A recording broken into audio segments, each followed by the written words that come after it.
People like to complain about banding. I think the main problem with it is that it's not super complicated, but that it's extremely powerful. So here's a quick explanation of the mechanic and some examples to show why banding is so busted. So some creatures have the ability banding, or bands with other blank. These abilities allow creatures to form a group called a band when attacking or blocking. To make a group of creatures into a band, it has to be all creatures with banding and up to one creature without banding. So you can attack or block with a band. And if you attack with a band, your opponent can block the band if it could normally block any of those creatures. And what that means is that if you attack with like a flyer and a non-flyer in a band, your opponent can still block the band even if they couldn't block the flyer by itself. Does that make sense? The part where banding really gets messed up is that the player with the band gets to assign how damage is dealt to the band. Normally, the attacking player orders the blocking creatures if there's more than one, and then assigns damage in order. So, imagine you have 3 Banalish infantries, which is a 1-3 with banding.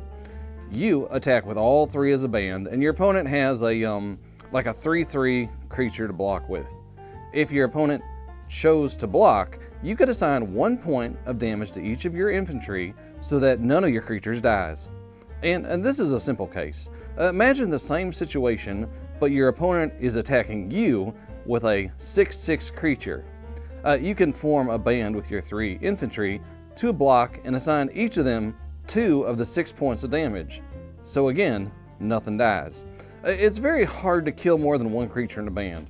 Also, for you semantic nerds out there, you don't technically form a band to block, as you can always block with multiple creatures. You just get the ability to choose how to assign damage if you meet the banding criteria. It's not technically a band if you're blocking, but that's still what I call it. Alright, now imagine you have a 6-6 creature and a camel, which is a 0-1 creature with banding. Your opponent also has a 6-6 creature. You attack with your 6-6 and the 0-1 in a band. If your opponent blocks, you can assign all damage to the poor camel instead of your 6-6. So you effectively trade your 0-1 camel for their 6-6. Pretty good, huh? So generally what happens with banding is that it becomes extremely hard for banding creatures to die to combat damage. Damage is either shifted around to be prevented entirely, or it just picks off the weakest creature in the band. I mean, Magic is a game where, in combat, the defender is supposed to be favored. That's why you can block an attacker with multiple creatures. Taking some of the advantage away from this by having bands just makes it worse. Anyways, I hope this helps. I'm not a judge, but I hope I got this mostly right. I haven't played with a banding creature for years, and hopefully I don't have to for a long time. Let me know if there's any other mechanics or rules or anything I should try and go over.